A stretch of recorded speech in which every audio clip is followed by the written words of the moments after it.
Okay, well, thank you. We are getting to live now in a minute or so. So, yeah, I think I'll call you guys to another meeting so that we talk about that matter.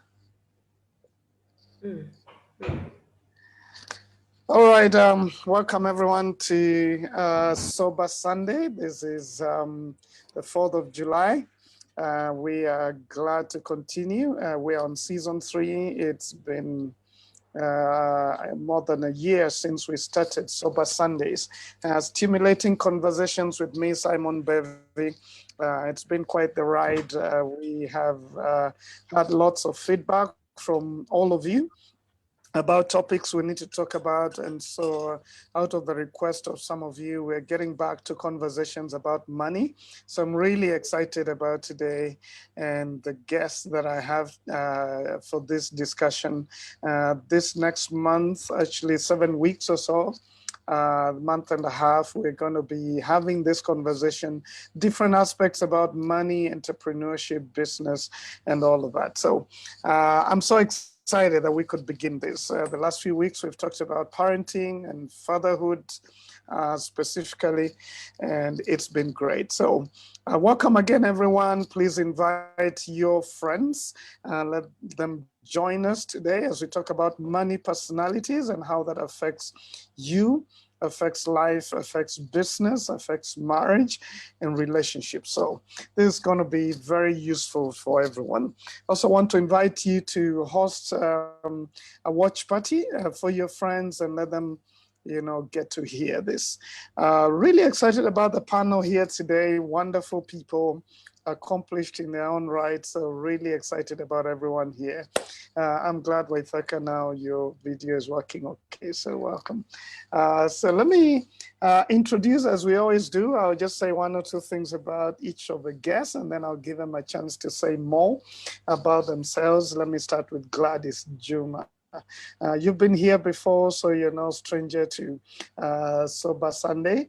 You're a coach, you're an author. You will talk about your book as we continue, but we're glad that you're here today. mhm. Thank you, Pastor S, for having me here yet again.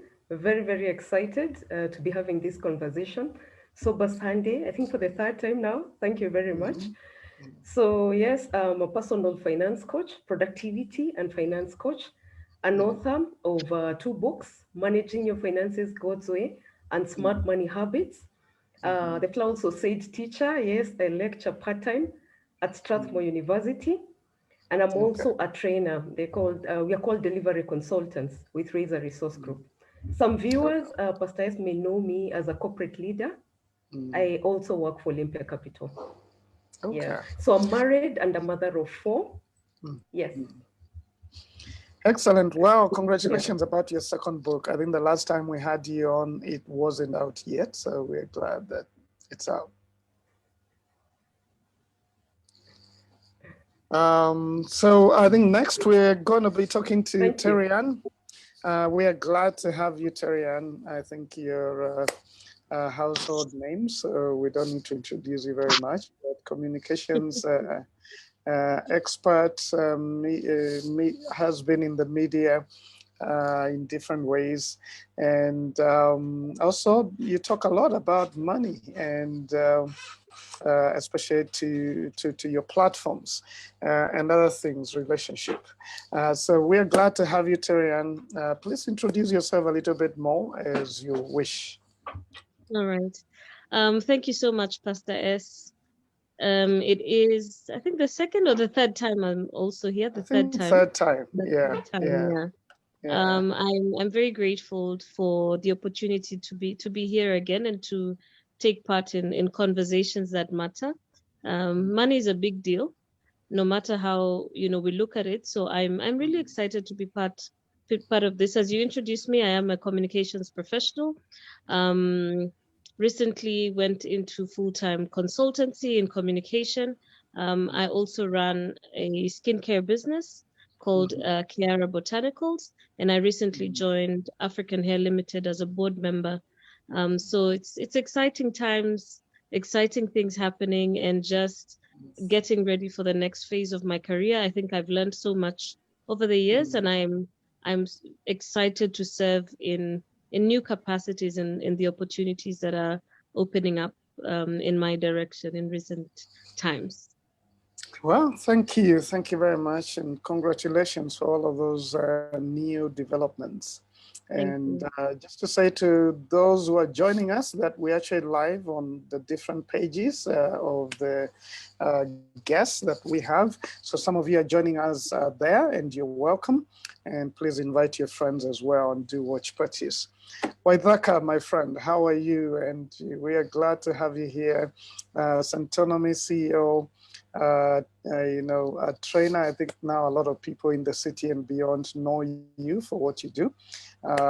So we are glad to have you here. Please go ahead and say a bit more.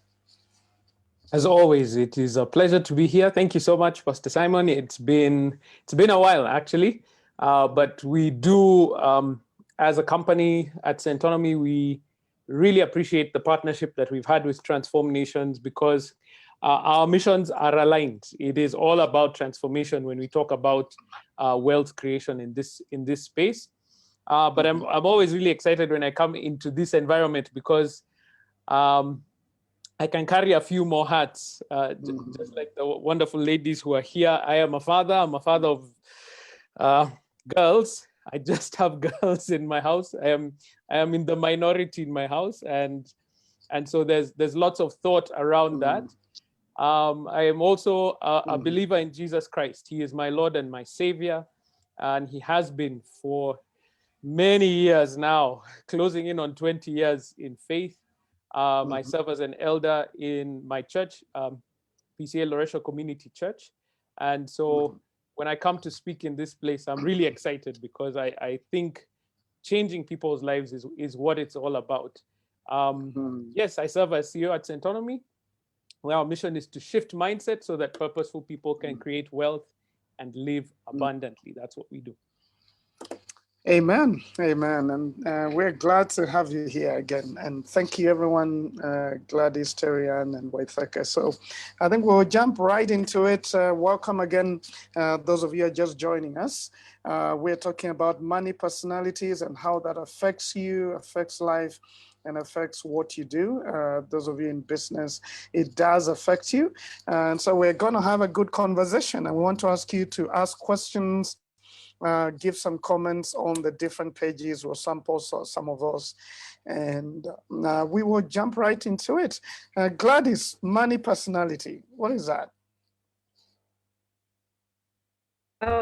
Money personalities. Okay, first, it's what guides you, and in terms of making money choices. And ordinarily, it's formed, the money personality that you pick is formed by sometimes the experiences that you come across, the beliefs, the education, the competence, experience. And now you may end up being, like, say, a hoarder, a spender, or even one middle of the road, the one in between. Yeah. Okay, and I like what you're saying is shaped by maybe some of the experiences that you had. For example, you could have grown up, in scarcity, and okay, I want to begin to reveal my tendencies with money. I tend to hold. I'm not a spender.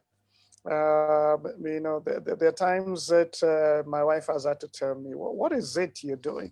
There are times that I may have money, but I've planned something for it.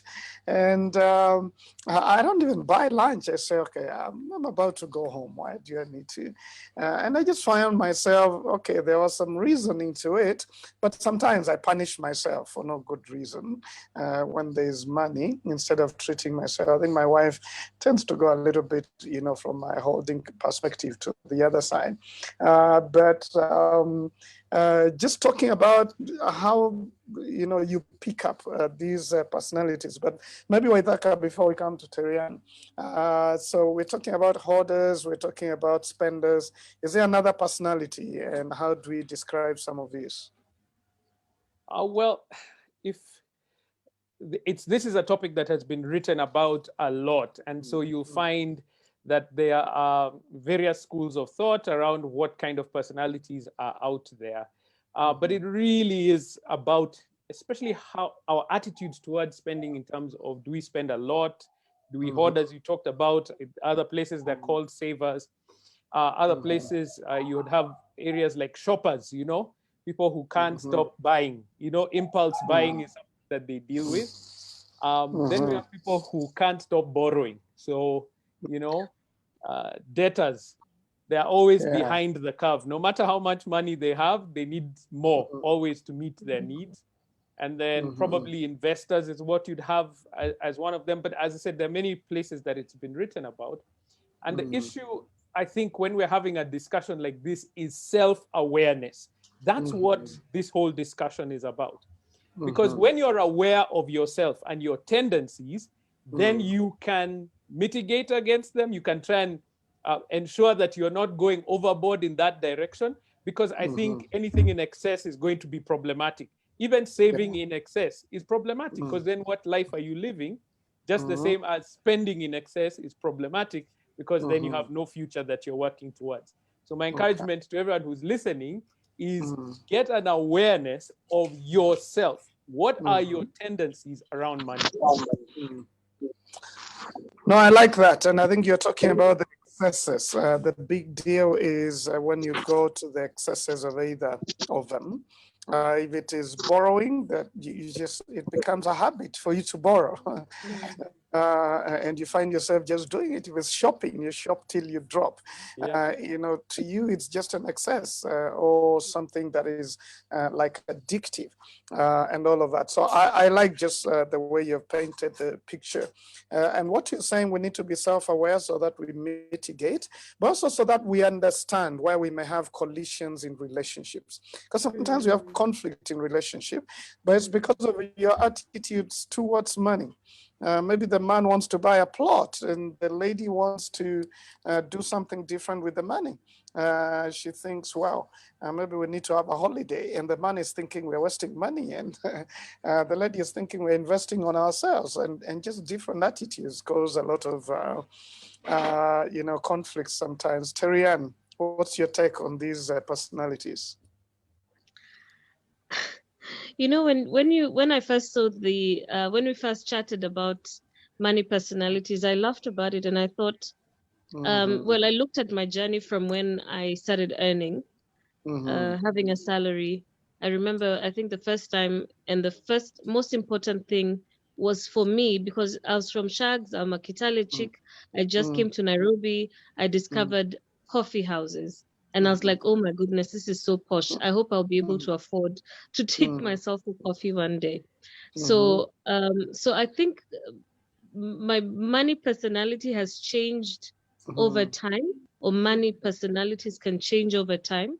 Because at that point, I was from a scarcity mentality, from a place where I remember, and we tell my mom all the time, she always said, sina pesa.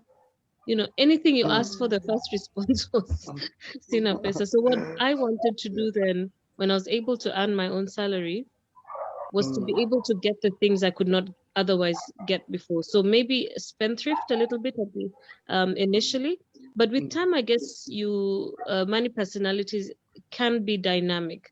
So as you grow older, or as you mature, as you become more self-aware of your goals, then you become more disciplined. And I think then your money personality changes along the way. So that's my simple take, so to So speak. which is your current one now? I think I'm there's one I read about, and I forget the name itself, but I'm like, sorry about that. I'm like almost not obsessed with making money, but I'm at a place where I need to make money. I'm trying to build a good future. I'm trying to invest. I'm trying to put my money into real estate. I'm trying to, build a home. I'm trying to make sure my kids are in school. So my mind is constantly on how do I make more? How do I push myself more? How do I save more? And not just saving for a rainy day, but like saving in a circle, so I'm able to access more to put into, one of the things that I'm doing. So maybe my current money personality is in that space where I'm looking I'm looking at how can I make more on a daily basis. Yeah. Okay, I think what we are coming down to for all of you who have joined us is that personality is a dominant attitude that you have at a certain point towards money, because we are saying it's dynamic. Once in a while, you may find someone who is stuck with a certain attitude for a long time, and maybe they have not been aware enough to change it. Or it's just something that they have adopted and said, this is how I'm going to be. But generally, I think for all of us, as we grow and mature, we get to change. And sometimes it's also seasonal. You could have a season where you're just spending, and another season where you say, oh, no, I can't do this. This is a hard time. I need to do something different. And sometimes it could be even driven by your stress levels. So Gladys, this it goes around that when ladies especially are stressed, they go shopping. Is that a stereotype or is it real? It's stereotype, and I'm speaking as a lady, and I'm sure Terian would agree with me. yeah, not all of us, because Pastor S, there are those ones when they're stressed, they lock themselves in the house and go nowhere. Yeah, but it's a way for many, not necessarily women. A way to just eliminate stress. For many, it could be the toys, the gadgets. Yeah? You go buy a new part for the car. You see, for the lady, maybe what you go to a spa, spoil yourself, Yeah, but I agree with what my panelists have said. What Waithaka has said, what Terian has said, but your personality may begin or may start from your first point of contact. It could be your parents. The things they say to you. Money doesn't grow on trees. The way Terian is saying, ati hakuna pesa. It may start from there. But now, because of exposure, yeah, Terian came to Nairobi. It could be that you went and changed your way of thinking. Maybe when you went to campus, where you have students in your class who are driving cars. So there's another way, of thinking beyond that. It could be even education, right? You go to school, like maybe you get into an accounting class like mine, like what I did, and then you learn so you can make your money grow, etc. So yeah, so I agree with everybody, but what you just asked is a stereotype. Yeah, many people have different ways of escapism, and a person who'd go into a shopping spree because they're stressed, you can't quite call them a spender. Yeah, because it's not a personality, it's a coping thing. And it could be just for that point, period. Yeah, I hear men when we hang out with some of the men, Waithaka, they like to talk about that, I like to say, when they're women, sometimes they're stressed, then very little money remains in there. But Pastor, I guess get me trapped. I don't know about those men. I don't know where they meet, but I'm not part of them. I live in a very organized house. Nothing like that happens in your circle. No. You deny me in public, but that's okay. So Gladys, I mean, you teach and talk about these personalities as people begin to discover themselves and how they picked up this. We talk about, the other general personalities that we have, like being phlegmatic or sanguine. And we say, even though you may, with maturity, be able to mitigate some of the excesses of that, but in a sense, you remain with that personality. It's still part of you. Would you say that about money, or that's an entire different reality? For money, I'd say it's slightly different. Of course, you've got the dominant money personality. Yeah, you could be a hoarder because, for maybe most of your life, that's what you've known. Yeah, and also the experiences. So maybe you were, thrown out of school. So, you got these thoughts that, money is not enough, and it formed a pattern. So that even if you get really rich, you mean not only to other people but even to yourself. Yeah, I'm sure, Pastor S, you've come across very wealthy people, who would not even buy a simple car to get them from point A to B, and they will not even use a taxi. Yeah, they will use a matatu to get them to some of these places. So for a lot of people, the dominant one remains, but this tends to shift for a lot of people as they get exposure, and especially if you're on the extremes. Remember what Waithaka said earlier: if you're a chronic spender, or if you're a chronic hoarder, experiences cause you to sort of come to the middle. Yeah. Okay. Before we begin to talk about how this affects us in our day-to-day life, Waithaka, I want to throw you under the bus again. And I think what I like about this country is that we talk about stereotypes openly instead of hiding them and say no. But there are stereotypes that certain tribes tend to be hoarders and certain tribes tend to be spenders. You teach about money. You must have seen this a lot. Again, you're trying to get me in trouble, especially with my people. But let me be really honest about this. Culture does affect, in general, many aspects of our lives. Culture affects. And you can think about it. Even in our training, we talk about, for instance, the Jewish community around the world. They have such a strong culture around business, a strong culture around community, that you find wherever they show up, there is some business that's running, there's some form of success that's going on there. In Kenya, we have the Asian community. You look at them, and that cultural aspect, because you're exposed to business, you're exposed to money and money conversations early, you find that you're in that same space. Yeah.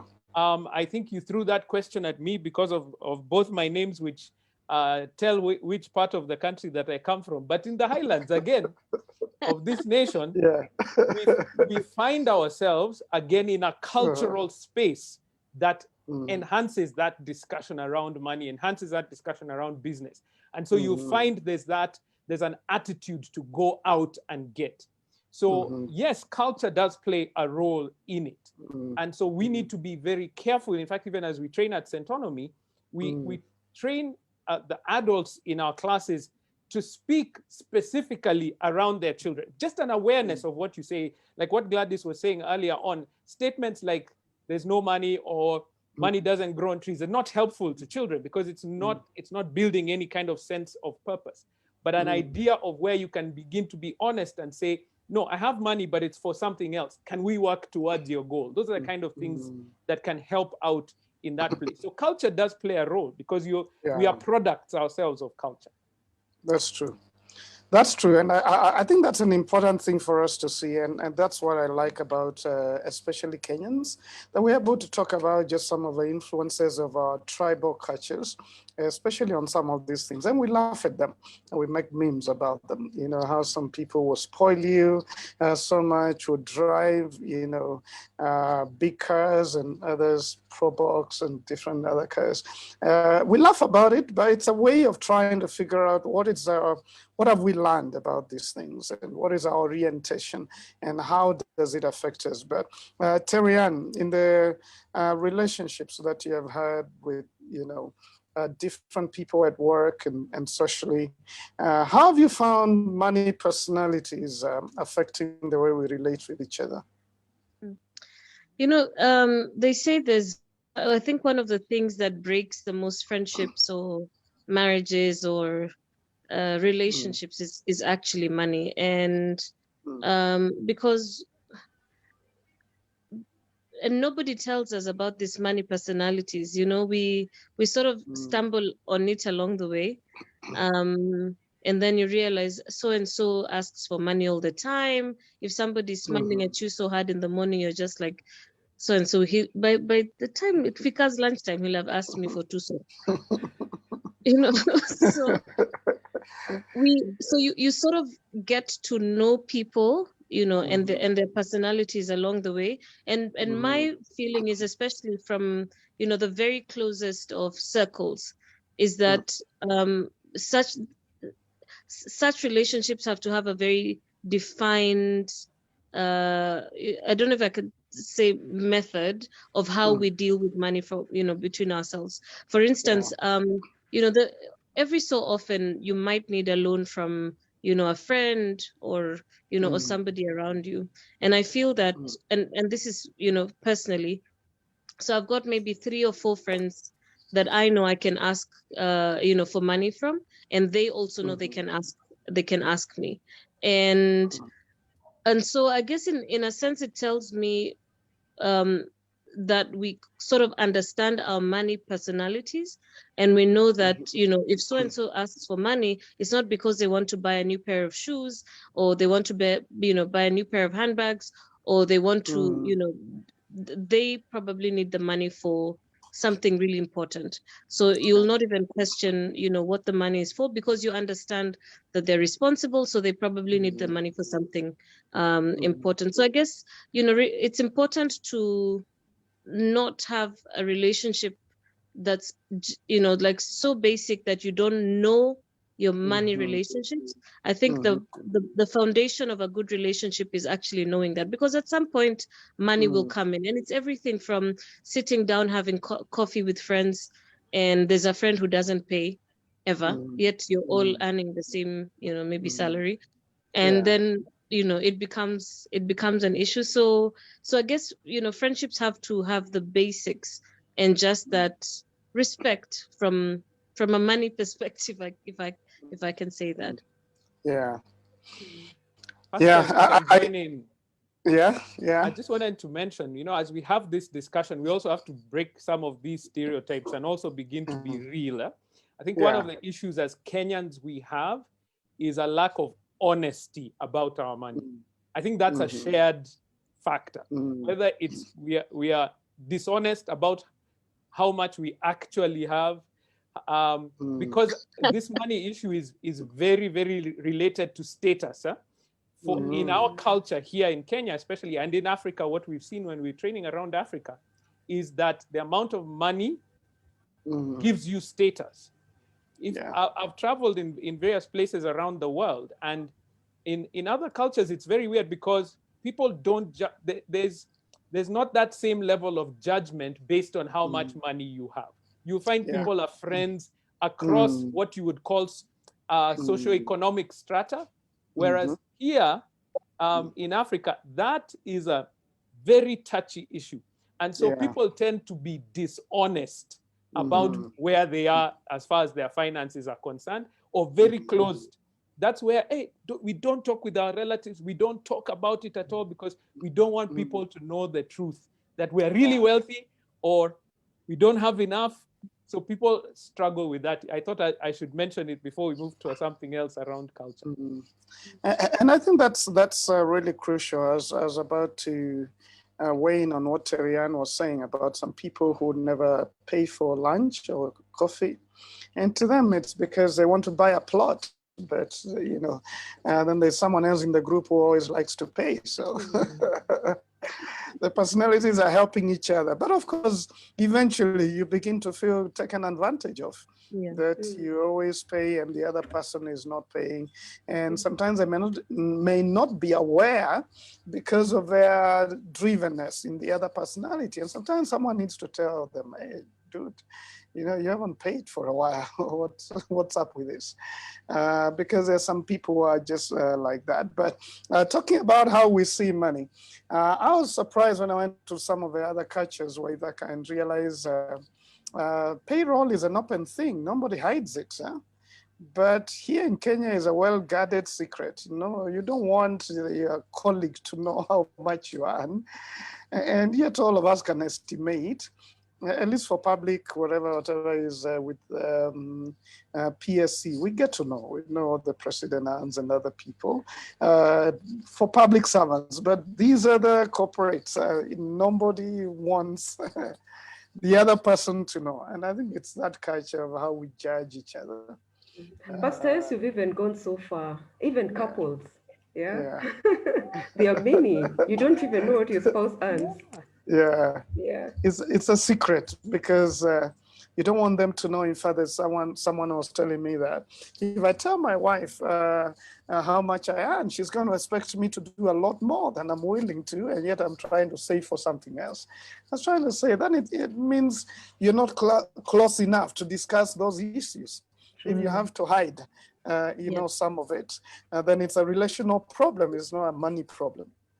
It's a relational problem at that point. So I like that aspect about just the way we look at money. So Waithaka, before we come back to Gladys, just on what you've said. So we've talked about how culture influences this. We're talking about how this begins to affect relationship, but you deal with a lot of people in business. Have you seen businesses, partnerships that are broken because of different personalities of the partners in the way they approach money? Yeah. Any relationship. So this is such an issue that we actually had to create a whole module in our financial training classes on money and relationships, because we were becoming relationship essentially counselors, and that's not our area of strength. So we had to create content to help, because yet again, if there's no alignment when it comes to values, for instance, Pastor, you know this, where one business partner is willing to bribe to get the job done and another one is not, there's going to be conflict in that same space, where one has no control in terms of the spending, and they're finding someone else there is really trying to think with some fiscal responsibility for the future. There's going to be conflict. So as we have this discussion, all relationships that have a financial element to them, there will be some stress when there is no clarity and openness. Yeah. Because anytime there's something hidden, you read into the situation from your perspective, not the truth.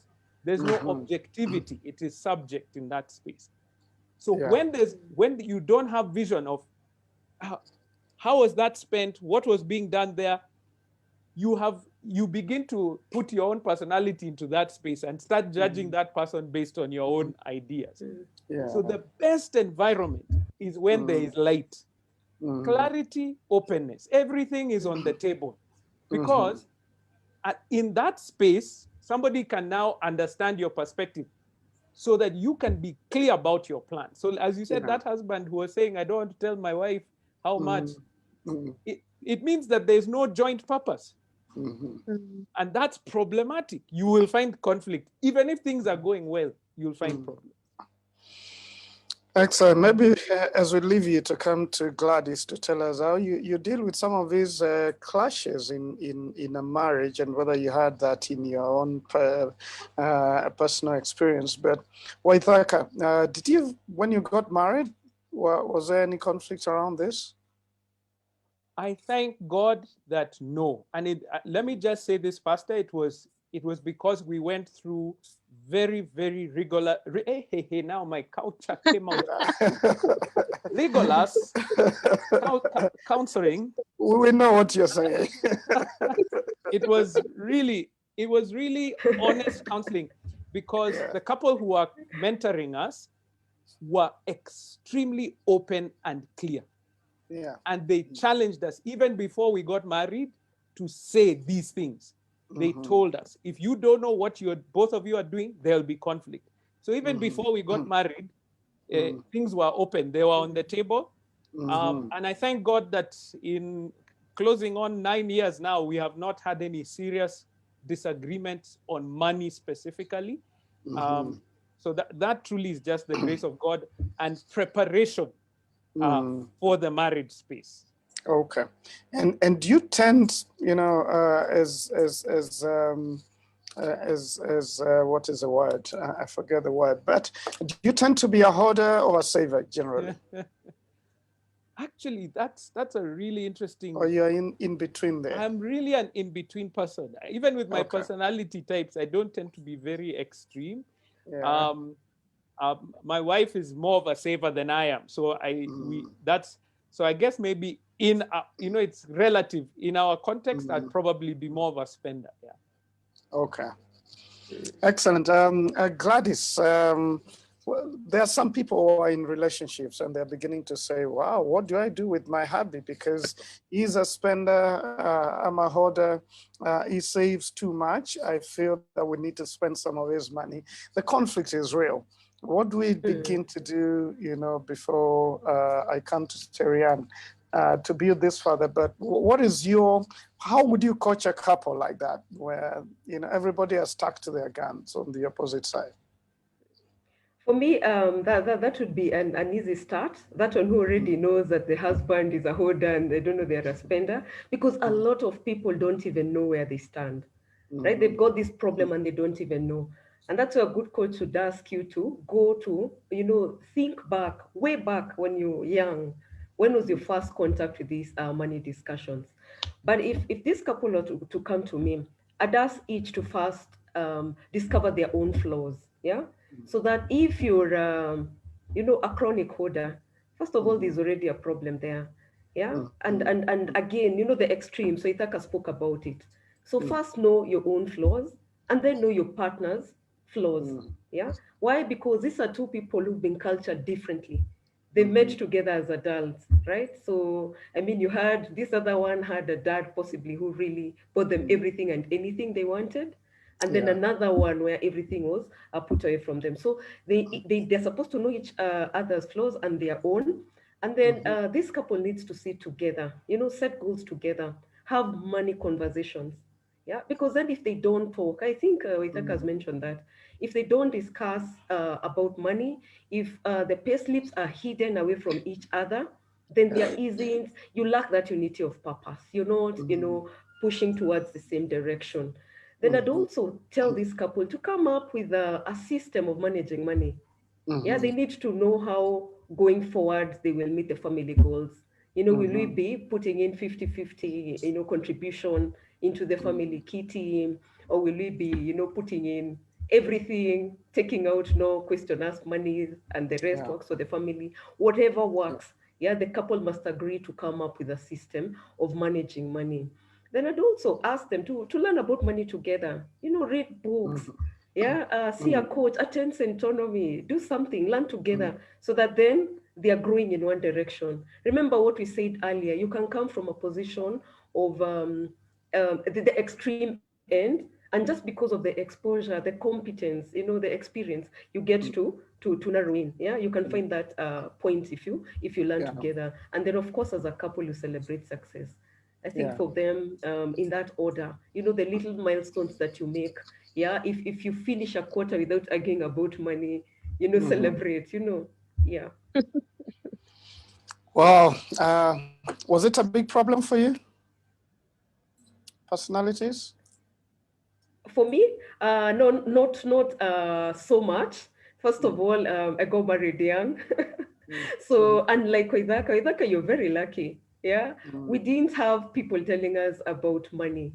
Yeah, in fact, Pastor S, some time back I had a talk speaking to pastors, and I was just telling them that they need to spend quite some bit of time in the marital counseling. Yeah, they need to set time to teach couples about money, because a lot of pastors, a lot of priests will talk about many other things.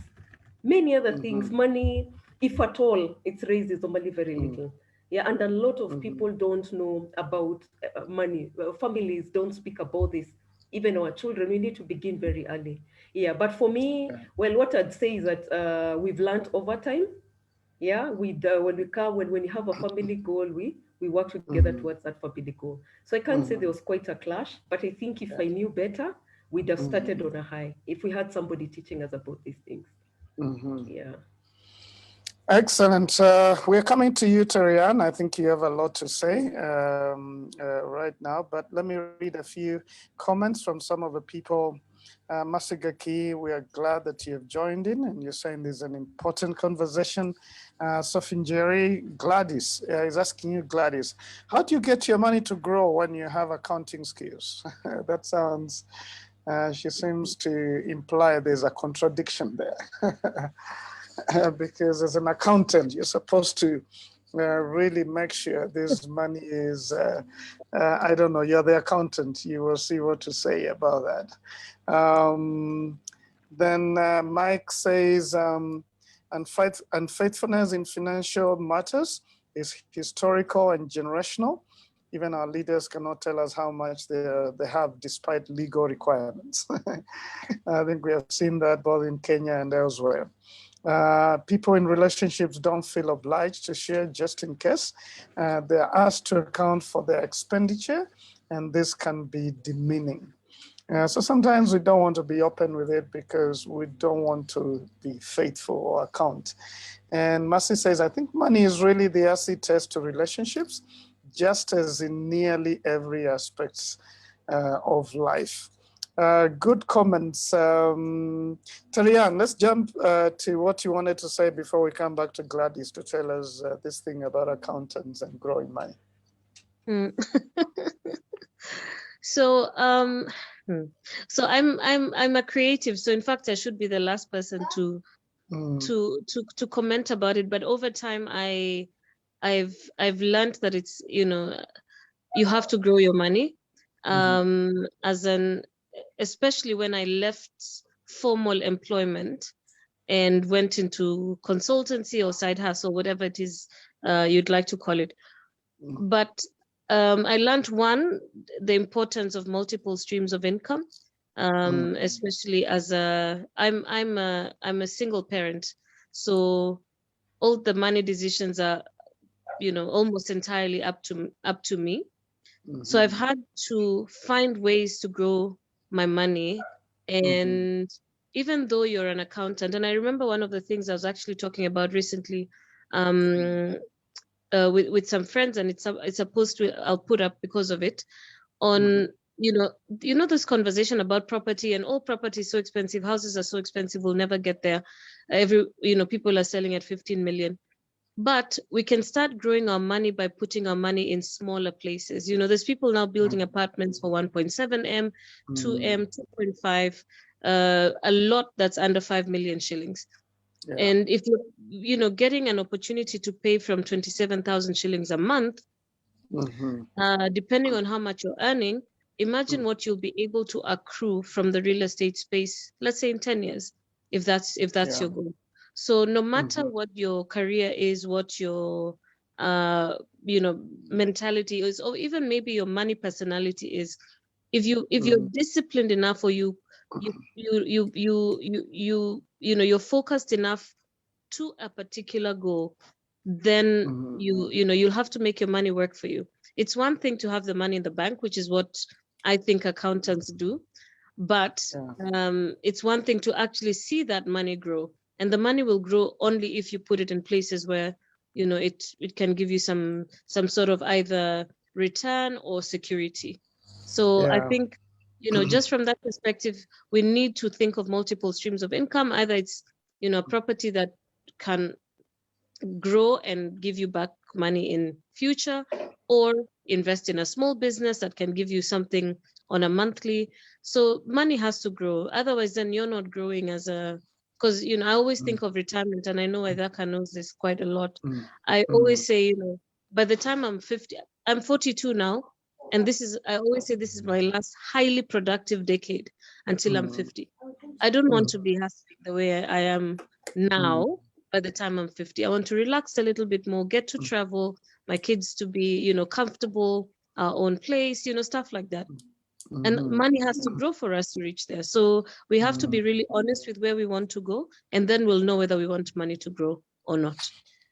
Okay, before I make an announcement and then come back to Gladys to answer that, and then I want to come to you, Waithaka, and you have some questions here that someone is asking about couples and investments, and Jeroge Roy, I think, who is evidently out of the country.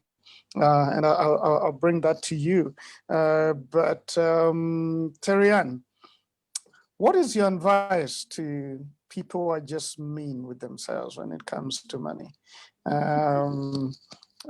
Because sometimes it doesn't feel like delayed gratification, that they're up to something. But you look at what they eat, and where they live, and they have a bit of money, and it's like punishing yourself. That's what, you know, some people would say. I mean, I met a friend like that, and I knew he was earning way more than me, but where he was staying and what he was eating, and I just thought, you know, what would you say to someone like that? You know, a friend of mine recently told me a story of this guy who was buying property from him worth hundreds of millions, like a lot of money. And he hit somebody on the road in his old car. And he hit a lady who was driving a Vitz, and he refused to stop. So they kept driving. And so my friend is telling him, see, let's stop so that we can sort out this girl, because we've clearly hit her. And he refused. But the girl followed them and went and stopped it right in front. And so they talked a bit, and then the mechanic said the replacement is 2,000 shillings, but the mzee refused to give this girl the 2,000 shillings. Note, he was actually buying a property in Karen. So 2,000 shillings is nothing for him, but he will not even buy lunch for, you know, for anyone. So I would say, I mean, I'm from the school of thought that, you know, when you have something, at least there's a word we Kenyans like to say, and I forget what it is, but just treat yourself a little bit, because what is the money for? You know, we can drop dead now, tomorrow morning. Then you know, what are you working hard for? I think it's important to see where your money is going. In fact, if you're very selfish with yourself, then help somebody else. You know, give to a children's home 10K, give to your church something small. But what are you working for? What I do, Pastor, and I'll just say this: every time I get paid for something I do, and because I'm in the gig economy, so to speak, every time I get a check or I get a payment, as soon as it gets into the bank, I take myself to lunch and I have sushi.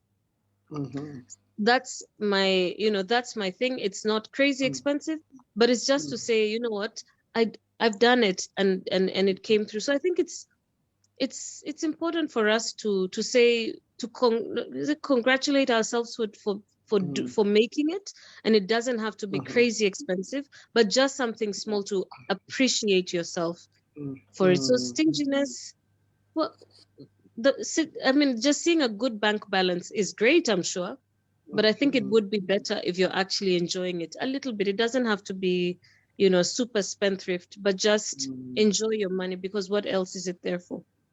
Okay. I like it. I hope And some maybe, of my friends have had that. Yes, Gladys. You can answer briefly and then go on sorry, to talk Pastor, about. I wanted to say what. Yeah. Go ahead. Oh, sorry, there was another question other than the accountants. I just wanted to add something to what Terian was saying. Yeah, these people who are mean to themselves, it also rubs onto others. Yeah, they're also mean to their children. They're also mean to a lot of people. So it just becomes a cycle, and that's why you'll see when such people say maybe pass on, and their children have access to that money, they waste it. It disappears so fast. Yeah, and a lot of them are not able to really work with people. You see, Terian is speaking about getting somebody to be paid just 2,000 shillings. So you can imagine the relationship of such people with the others. Yeah. So on the question of accountants, I thought Terian answered it so well. I thought it was about how accountants can grow money. Yeah, was that the one? Yeah. So they Anything need you to wanted just to put add to in that? the monies. Okay. To just say that the goals, they need to put in the monies in goal-oriented investments. You know, the ones that are just aligned to what it is that they are pursuing. Is it home ownership? You know, etc. So, and this is not just for accountants. Yeah, just for everybody. Yeah, it applies because it doesn't help, you know, just saving money and keeping it in the bank account. Yeah, it has to grow faster than the inflation rate. Okay, we're coming to you, Mr. Waithaka. Some hard questions here, but easy. I know you deal with them all the time. But before then, just to say to all of you, in case you want to join one of the Transform Nations programs, you're welcome. In fact, we're having the Boys to Men Monthly. Is coming in the next week. And the details are on our pages, social media pages, and Facebook, Transform Nations. And you could find out the details, but wanted to emphasize Puff Girls. This is the girls edition, Power Puff. You see why Dhaka, even as we struggle with some of these things. But the monthly edition is going to be this coming Saturday, 10th of July. It's going to be at Ololua Nature Trail in Karen. And so if you have girls between 7 to 15 years, then they're going to have a great time. Sporty wear is only 2,700 per girl. We're going to have lunch, we're going to have fun, and do quite a few activities. So in case you want to do that, then sign up with us and we'll give you the details of where to drop and where to pick as well. But that's going to be happening the whole day. That is Saturday the 10th, in case you have a girl. We're going to be talking about friendships, the hills, valleys, and good vibes. That's what is coming. So I just want to invite all of you to bring in your girls this coming weekend. Joroge, Roy asks, I have two questions. The first is, do you manage finances together as a couple? When you have different financial personalities? I think a bit of that has been answered. And how do you bring your finances together? Like, can you have a goal as a couple and work towards a goal separately?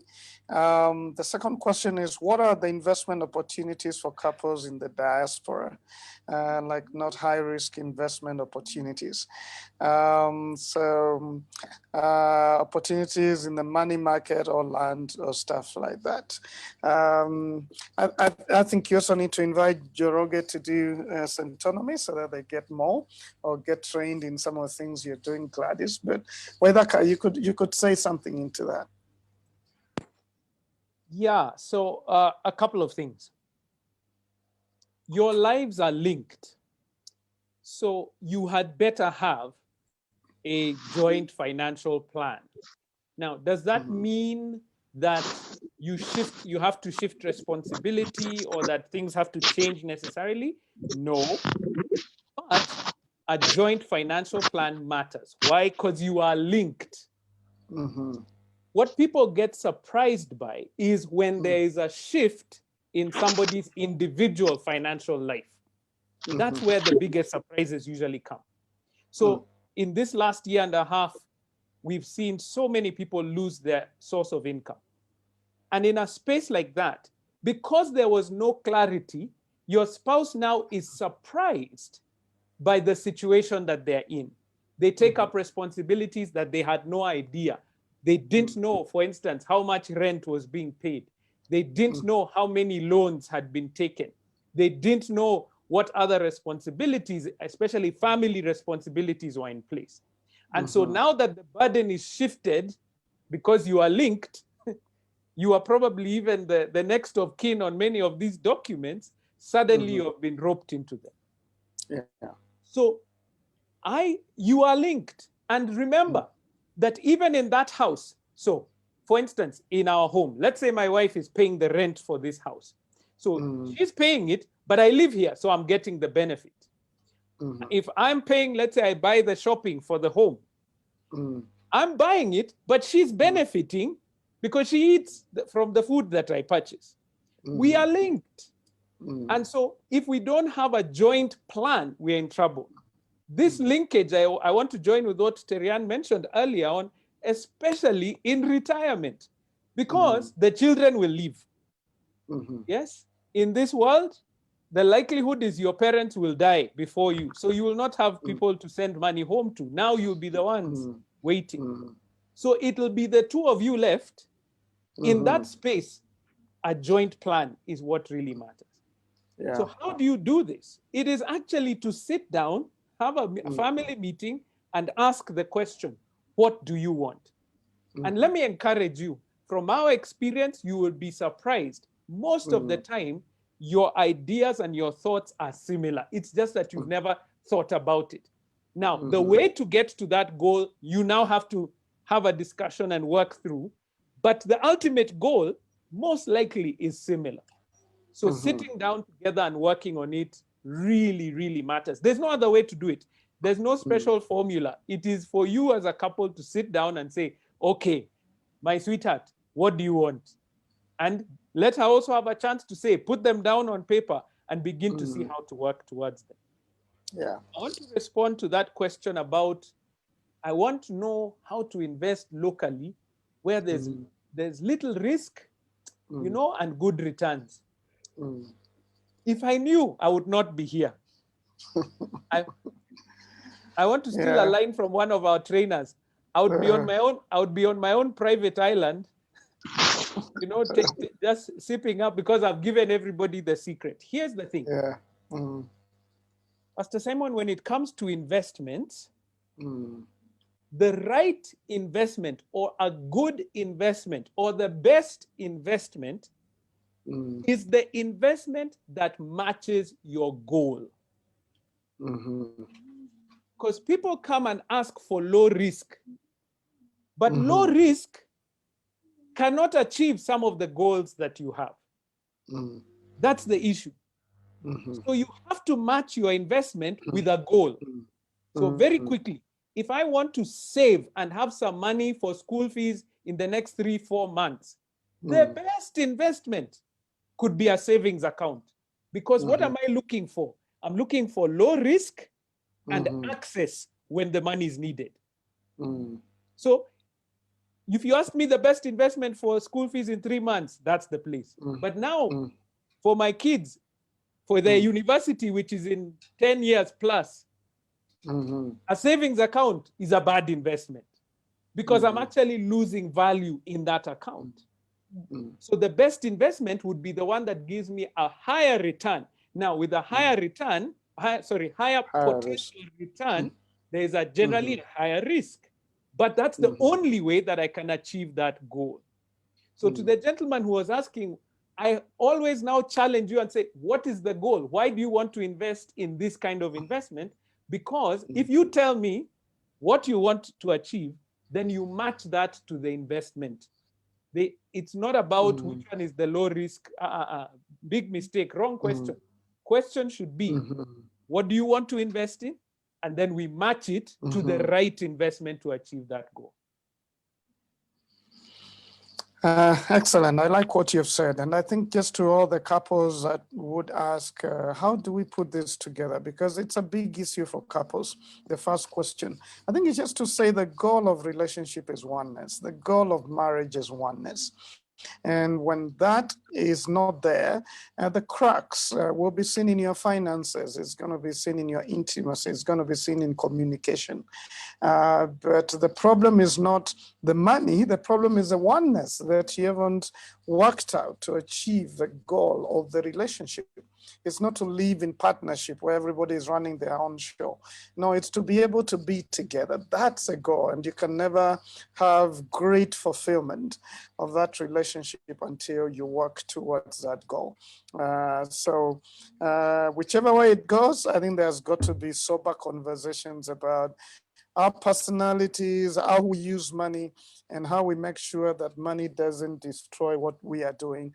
The same with partnerships for business, just understanding each other's approach and attitude towards money and all of Pastor that. Simon, can I add one more? Chamas. Yes, we train chamas. And one of the first issues that we do when we get into a chama is ask them, why are you here? And people, you will be shocked. People have been contributing to the same chama for years, and they don't have a mission. They don't have a goal. They were just told chamas are a good thing, and they're there. So there's always conflict. There's no investment because they have no goal set. So even as a chama, whichever relationship that has a financial element, please agree where you're going. I thought I'd throw that in.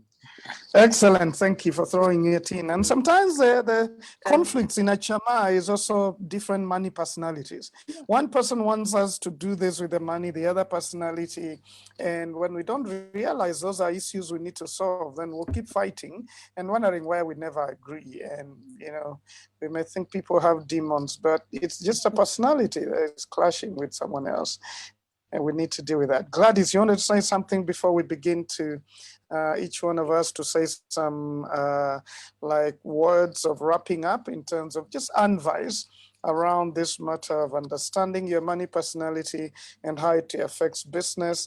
Waithaka, as we close out, like for you in your closing remarks also to say how businesses sometimes carry the character or the attitude of the person if they have not dealt with their personality. But let's start with you, Gladys, as you added what you wanted to add. Okay, I wanted to add on the issue of couples. Yeah, so the money discussion should not only be held when both couples are earning, you know, where you have to discuss family goals and, you know, each contributes. But even in cases where one spouse says that they're taking care of the other, you know, see, there are homes where the man says, you know, you keep your money. Yeah, then he runs the family expenses, all of them, even adds maybe the wife maybe some money. You see, it's really wrong because it only works so long as that spouse is able to work and so long as they are alive. In case they're incapacitated or they die, the other spouse is in complete bewilderness. Yeah. So it's not on, you don't only discuss money when you're both earning, even when you're not. It's always good to just have that shared vision. So I thought that was important to add. Thanks for doing that. Caroline Karaoke says insightful, very insightful, great conversations here in BM Kilonzo says Genesis 2:25, and the man and his wife were both naked and were not ashamed. This is a core principle to apply on family finances. Gentlemen, ladies and gentlemen, time is coming to an end. We're only beginning, and I love the reactions of the people, and they're loving this. Some of you are going to be there in different talks in the next 6 weeks, and we're looking to, and I'll talk to you after this, but we're looking to great conversations on this part of money. Money is at the center of a lot of things we do, and if we don't begin to realize we need to manage it well and don't begin to work on ourselves, because money is not the problem, it's us and how our attitude towards it, how we manage it, and all of that, then we're going to find ourselves not in good places in business, in partnerships, and in relationships. So we will just go around and make some concluding remarks, and then we will wrap it up for tonight. Terry Ann. All right. First of all, thank you so much, Pastor S, for inviting me to be part of this conversation. I've learned a lot as well. And so my parting shot would be, first of all, just to challenge each and everybody of us who is listening in to go and find out what their personality types is in as far as money is concerned. As one of us has mentioned earlier, I think it was one of somebody who has joined us online and said it is the acid test for relationships. So it's not just about you, but it's for everybody else who's around you. So it's important just to go and find out. Waithaka had mentioned earlier, there's a lot of information out there for you to be able to find exactly what your money personality type is. And beyond that, just as a wind up, that it is possible to change your personality type to adapt to the goals that you have. So if you're a spendthrift, if you're a miser, if you're, extremes that you know that you shouldn't be, it is possible to cultivate a new discipline so that your personality type then can also enable you to reach your financial goals. Thank you so much, Pastor S. Thank you so much, Sharon. Welcome. Gladys, anything to add? What I'd say is that money still remains a taboo topic, right? So everybody should begin having money conversations. Spouses should begin talking about money. partners in business should begin discussing serious money matters. Parents with their children.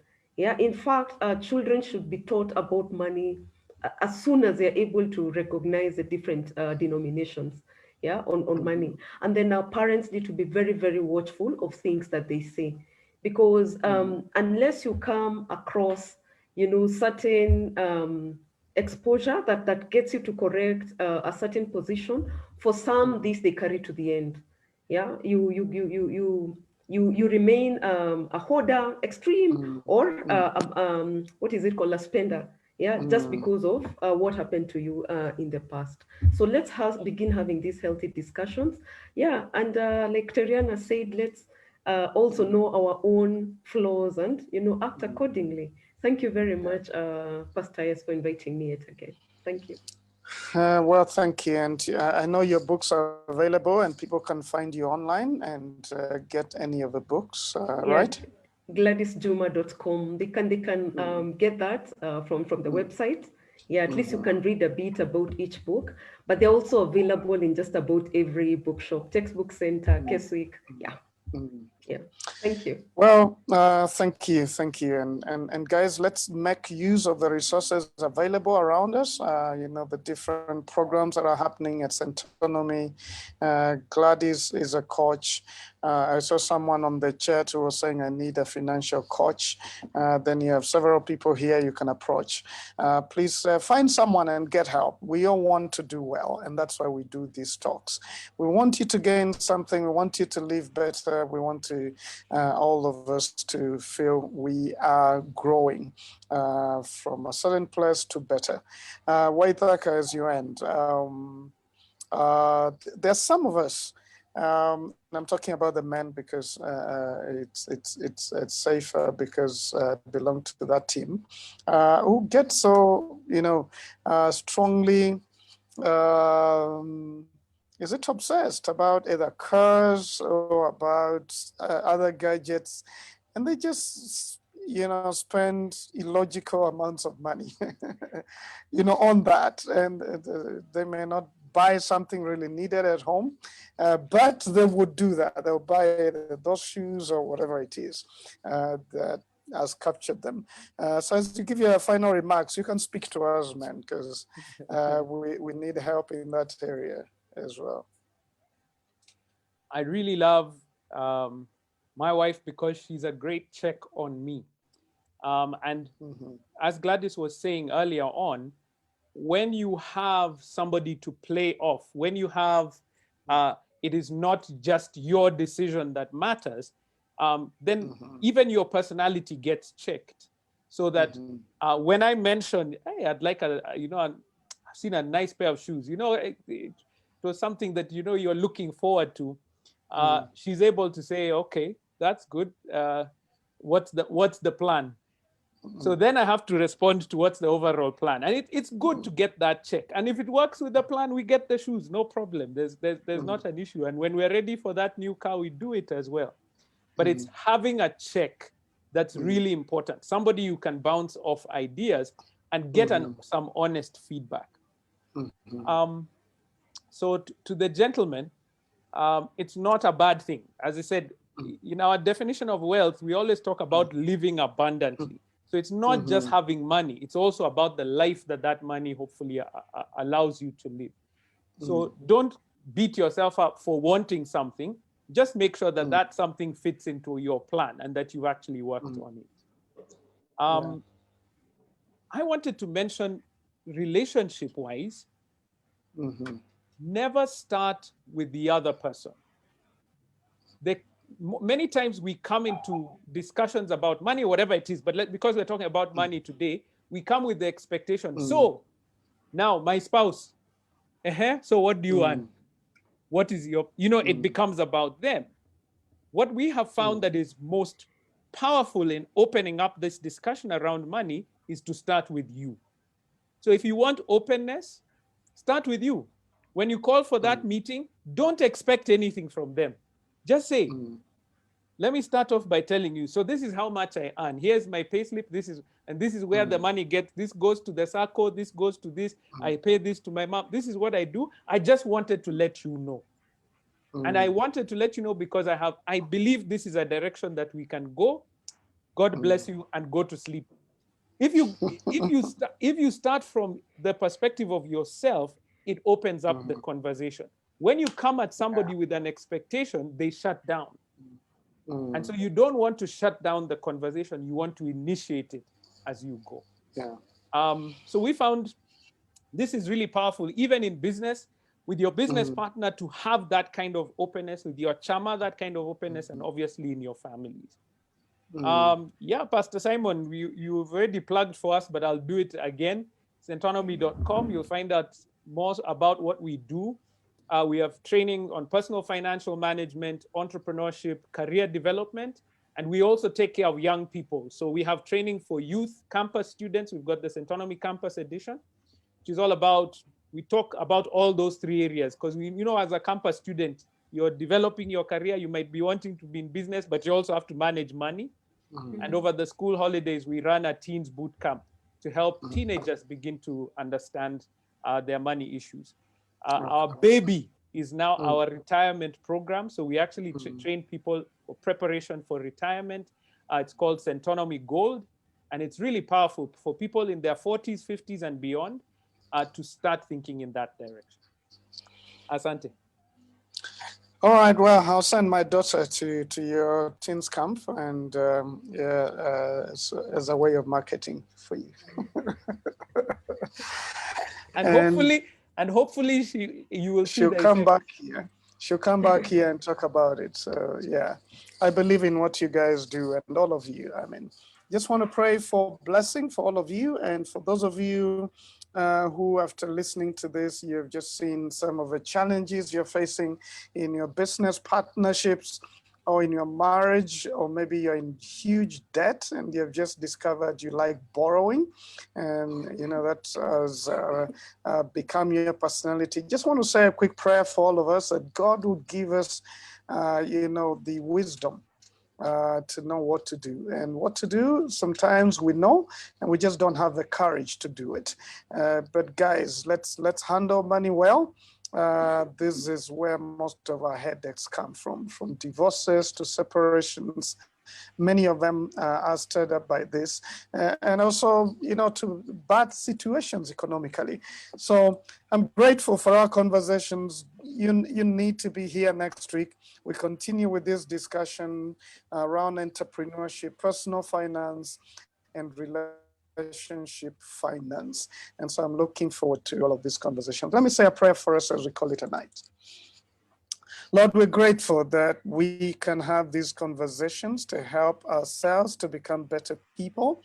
And we're so grateful for everyone out there who has joined us, who has had a thing or two, and who's going to take some steps and make some changes for the better because of the conversations. I thank you for my guests, and they're just giving of themselves to help people learn. May you bless them and what they do every day. Give us a good night, and thank you for today. In Jesus' name, amen. Thanks, good people. Really appreciate it. We'll see you again. I'm going to be approaching you for some of the other sessions. We'll keep walking together. All right, good night.